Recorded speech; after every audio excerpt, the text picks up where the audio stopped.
Lightning, hotter than the sun. Tens of miles long, yet only an inch thick. The most powerful electric force on Earth. Created by ice, yet it burns. It kills. It injures. I went through a year and a half of hell. Fire! We can capture it, imitate it, but we can never control it. Just got it. Oh, right down the side of that rain shaft. Lightning, the violent power of our raging planet.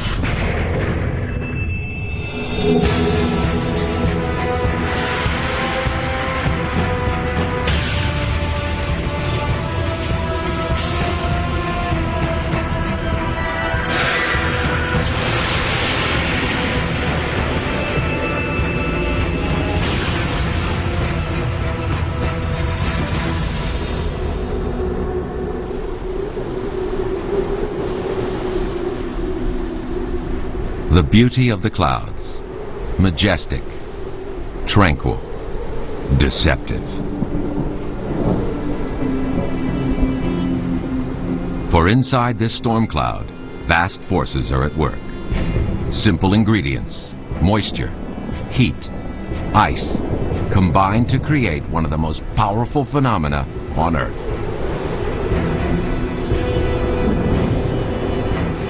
Lightning.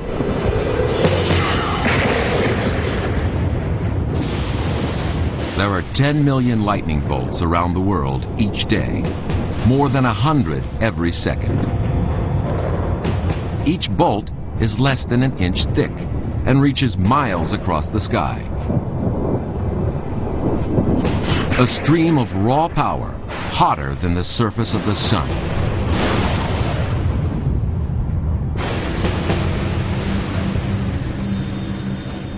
At any one moment, there are at least 2,000 thunderstorms raging across our planet.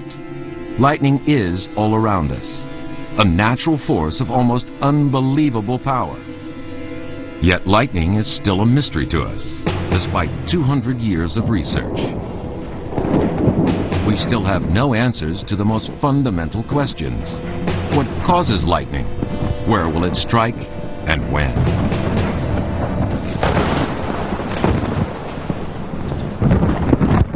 I've been told that a single bolt of lightning is up to 20 million volts and about 50,000 degrees Fahrenheit.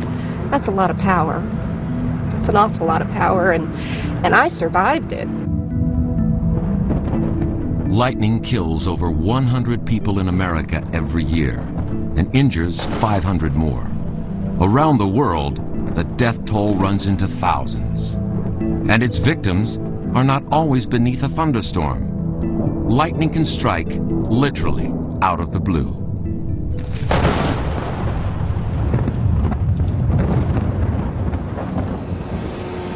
This was the experience of Michelle Dougherty. She was struck while jet skiing on a clear summer day. It was beautiful. It was hot and it was sunny, and we were rented 2 jet skis for an hour, and it was almost at the end of the hour that the accident occurred. We were out playing around on the jet skis and then heard after several moments a very faint distant rumble, and we were heading back into the docks, and someplace right in this area is when I was struck by lightning.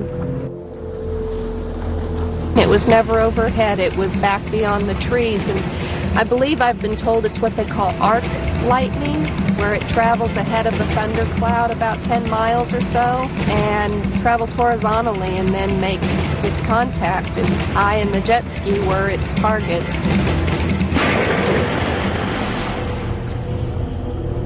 Apparently it forked and entered my left shoulder, and a piece of it went through the jet ski. Lightning singles out its victims with random, almost casual savagery. Small wonder so many cultures have seen it as a tool of the gods. For the ancient Greeks, lightning strikes were Zeus's thunderbolts, sent down as punishment. In New Mexico, the Pueblo Indians believed in the thunderbird, a mythical eagle whose eyes flashed lightning and whose wing beats were thunder.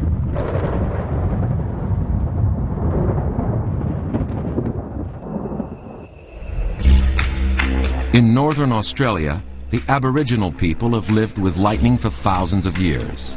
From November to January each year, this land experiences some of the most powerful and dazzling thunderstorms in the world.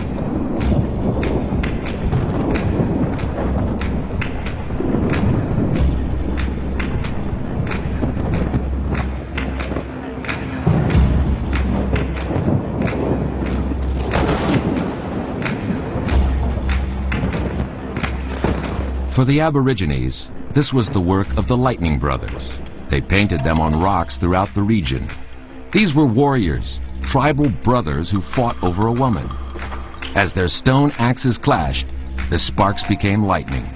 The noise of the fight was thunder.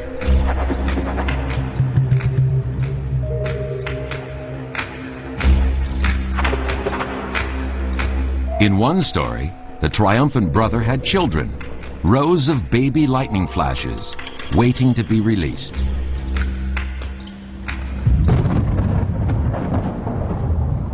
Yet even in this scientific era, lightning continues to fascinate us. And even simple questions have proved hard to answer. How do thunderclouds become electrified? What causes lightning?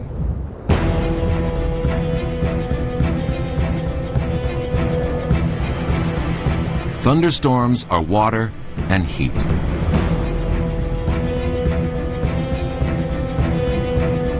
When pockets of moist air are heated by the sun, they rise. As they gain height, the air around them becomes cooler, and the atmospheric pressure lower. The moisture cools and condenses to form clouds.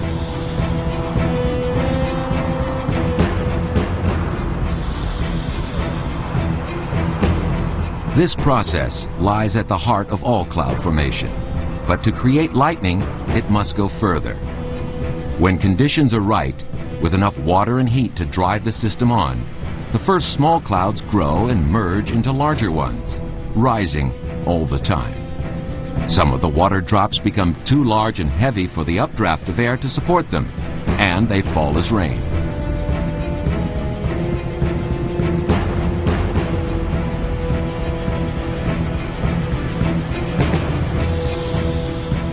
But strong convection currents lift the smaller droplets higher and higher, and in the cold upper region of the cloud, they freeze into tiny crystals of ice.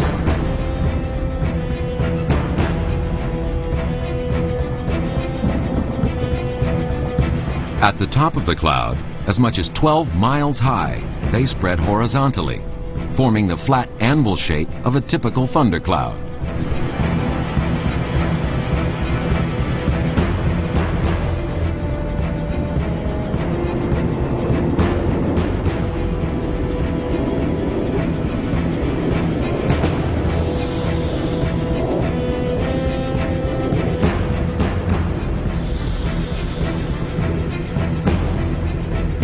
More water freezes onto the ice particles, and they grow into hailstones, which drop back through the cloud. They fall through the stream of smaller rising particles, causing millions of tiny collisions.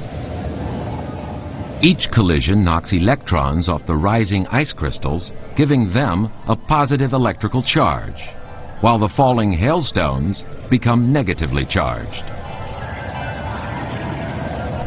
Eventually, the entire cloud becomes electrified, like a giant battery, positive at the top and negative in the lower regions.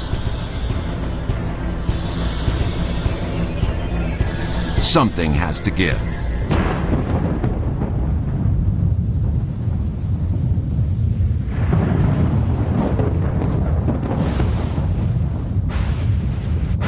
A huge electrical current rips through the air to neutralize the two charges. A bolt of lightning has been created.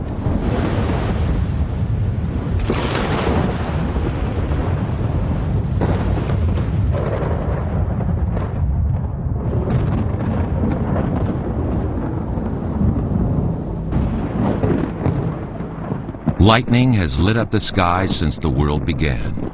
Scientists now believe that lightning may be the spark that created all life on Earth.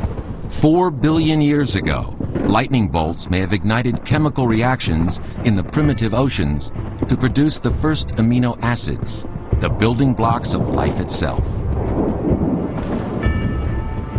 And lightning still sustains all life today.